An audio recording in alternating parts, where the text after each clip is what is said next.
According to Raymond Williams, popular culture is one of the 2 or 3 most complicated words in the English language. I believe popular culture is dependent on personal interpretation and relies on sexuality, race, and individuality. In contrast to high culture, it is enjoyed by the masses and portrays things that are currently happening in the world rather than focusing on our traditional cultural values. It adapts over time and is never rigid. Many theorists believe that popular culture is low-class work that manipulates an audience's mind with dominant readings and ideology in order to interpret a text the way the state wants them to, rather than being food for the mind like high-class media such as opera or poetry. John Story in 2009 agrees with this in his 6 definitions of popular culture. In his second definition, he states that it is inferior to high culture and is residual or leftover.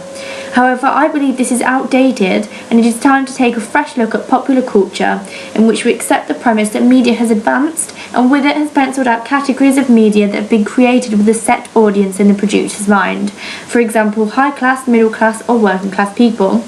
I believe media is now created with the intent of appealing to everyone. Whilst using this fresh look at popular culture, it is important to understand that the lines between high and low class are becoming blurred.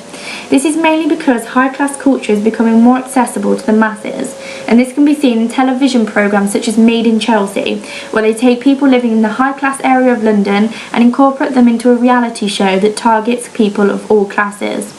This then makes those who are part of the show accessible to all, and this creates a blurred division between high and low class. It is also created in a way that allows the audience to take the dominant reading and interpret it how they choose to.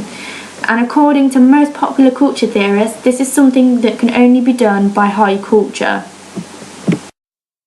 One way of seeing the effect popular culture has on its audience is to pay attention to subcultures such as chavs, goths or punks. These, according to Dick Hebdige, represent noise or interference in the orderly sequence which leads from real events to their representation in the media. They have mainly been created by young people or young adults who feel confined by the once strict divide between cultures and have therefore felt the need to express themselves more openly and so have broken away from the stereotypical high class or low class image. They have rebelled against the norm and have worked to create their own bricolage and commodities such as safety pins as jewellery for punks and new words such as ain't for chavs. One fairly new subculture that shows this is geeks. These are the people who are generally bullied at school and perhaps have never fit in with their peers.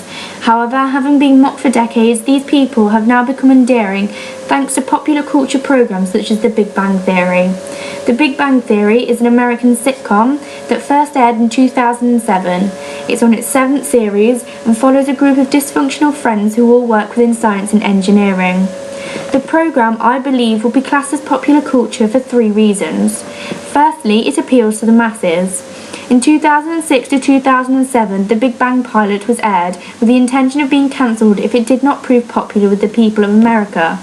However, it was a roaring success and is now not only shown in America but also in Britain. Furthermore, the appeal to the masses that is encapsulated by popular culture can be seen through viewing figures when looking at such a television series. The series started out with extreme popularity, notching up an average of 8.31 million viewers. However, this rose dramatically as the series went by, and by the 6th series was aired, the sitcom was being watched by an average of 18.847 million people. Secondly, it has evolved from a subculture, which means that far from being rigid and traditional, it portrays views that are specifically representative of a minority. And finally, I believe it's popular culture because it reflects current affairs in the world rather than being based on set topics. An example of this is that it shows Thanksgiving and Christmas and covers matters such as race, sexual relation and topical humour. The merchandising that has become of The Big Bang Theory can also explain popular culture.